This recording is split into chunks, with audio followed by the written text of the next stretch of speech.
ایک زمانے میں ایک ہلچل مچانے والے شہر میں لوگوں کی ایک متنوع کمیونٹی رہتی تھی جو انصاف اور انسانی حقوق کی وکالت کرنے میں مشترکہ عقیدہ رکھتے تھے۔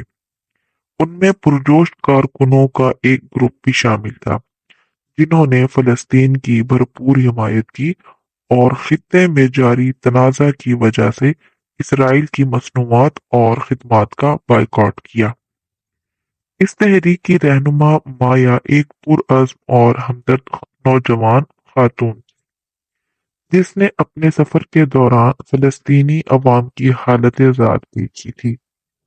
وہ ان کی جدوجہد سے بہت متاثر ہوئی اور اس کے خلاف موقف اختیار کرنے پر مجبور محسوس ہوئی، جسے اس نے غیر منصفانہ جبر کے طور پر دیکھا۔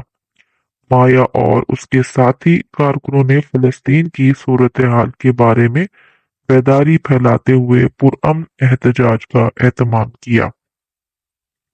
انہوں نے اسرائیلی سامان کے بائیکاٹ کا مطالبہ کرتے ہوئے اپنی برادری پر زور دیا کہ وہ فلسطینی مصنوعات اور اقدامات کی حمایت کریں۔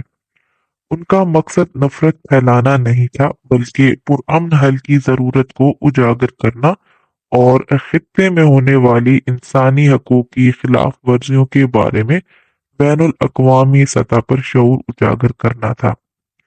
جیسے جیسے تحریک نے زور پکڑا، انہیں مختلف حلقوں کی تنقید اور مخالفت کا سامنا کرنا پڑا۔ کچھ نے ان پر یہود مخالف ہونے کا الزام لگایا، جبکہ دوسروں نے دلیل دی کہ ان کے اقدامات سے کوئی فرق نہیں پڑے گا۔ چیلنجوں کے باوجود مایا اور اس کا گروپ تبدیلی لانے کے لیے اجتماعی عمل کی طاقت پر یقین رکھتے ہوئے اپنے عقائد پر قائم رہے۔ انہوں نے مقامی کاروباری اداروں کے ساتھ تعاون کیا جنہوں نے اپنی اقتدار کا اشتراک کیا، فلسطینی مصنوعات کو فروغ دیا اور خطے کے امیر ورثے کی نمائش کے لیے ثقافتی تقریبات کا انعقاد کیا۔ ان کی کوششوں کا مقصد سیاسی اختلافات سے بالاتر ہو کر مختلف پس منظر کے لوگوں کے درمیان افہام و تفہیم اور یکجہتی کو فروغ دینا تھا۔ وقت کے ساتھ ساتھ ان کی وکالت کے مثبت نتائج برآمد ہونے لگے۔ مزید افراد ان کے مقصد میں شامل ہوئے اور ان کا پیغام زندگی کے مختلف شعبوں سے تعلق رکھنے والے لوگوں میں گونجا۔ یہ تحریک پرامن مزاحمت اور یکجہتی کی علامت بن گئی، جس نے اپنے شہر سے باہر پہچان حاصل کی اور سوشل میڈیا اور بین الاقوامی نیٹ ورکس کے ذریعے عالمی سامعین تک پہنچی۔